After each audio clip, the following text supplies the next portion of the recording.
We've got a full French scheme. You don't have to pay any extra for it because it's already part of your subscription. There's resources that are interactive online. There's resources you can download and print out, and there's also videos that do the teaching part for you if that's what you prefer. I'm going to go to the Schema Work page. This is free to download. If you really wanted to, you could use this Schema Work and do all your own lesson planning, no problem. We really thought about the progression and trying to make sure that they build on the learning from previous years. This is how it's split out in year 3, 4, 5 and 6. So the units are really short and there are 15 units per year.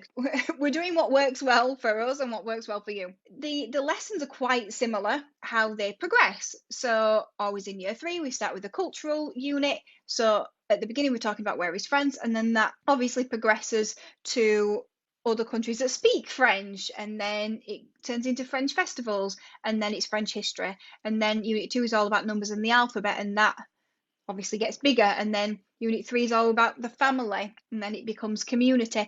But children have to learn certain sentences and vocabulary in the earlier years to then be able to do this in the later years. These are the lessons themselves. So you go to French, and let's have a look at this one here. So unit 1, where is France? So you've got the teaching support. So just so you know, again, that is on both sites. It is on Classroom Secrets Kids as well, so that you can assign it to your children. It might be that you just want to say it for homework as a bit of a recap, especially if you're confident at teaching French. Next, then we've got the activities. We've got less downloadable activities or fewer downloadable activities than we have interactive things. And I know that you might not have laptops and things like that, but we just want to reduce marking where possible. The video tutorial. So we've got these new lessons. We're trying to lay things out so that it's easy to see everything that's available. And so we've done the lessons for French. But for every lesson, there's at least one of these videos. And this is Laura.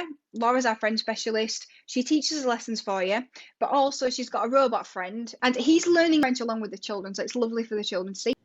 Equally, people might like to visit la campagne. That's the countryside. Label the map with the correct words. So this is an exciting thing now. So what happens is you get a question, an interactive thing to do with your children. What the children can do, or you can do it with them on the board, is that you can drag it. Good, I've shown you how to get it wrong. So it tells me when it's not correct, and then I can change it, and then I can continue. Every time you see a bit of a circle, that's where in the video there's a question to answer. So you can see the teaching was already done and the children can work this out. And when we move to year 5, I'm going to show you how we really thought about the questions and how some are about vocabulary, some are about application, and some are a bit meatier as well. But obviously year 3, we're starting somewhere, aren't we? So you can do those if that's what you prefer. But then we've also got all these amazing interactive activities as well. Like this one, it's just like having worksheet on the computer really, so that you don't have to mark it. It marks it for you. So obviously drag and drop there, and then the same here.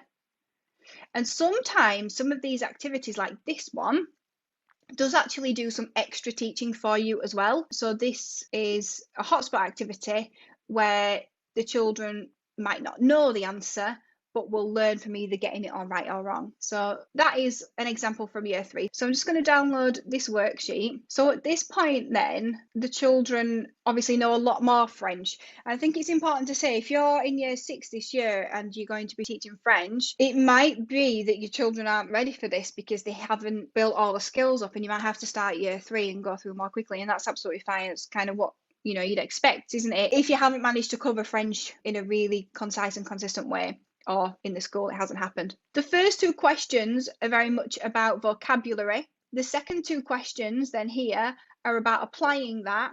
And then the 5th question is always something a bit deeper. So maybe doing some writing or something like that. Something that you might want to cut out and maybe put on a display or put in the books if your school requires that you have to have evidence. So every worksheet is laid out in the same way. So when these lessons have been planned, we're working on, you probably do one every fortnight. You might not run it like that. You might decide to just do 1 term's worth of French and do a little bit more, and that's absolutely fine. And hopefully, we will have them on before the end of the year.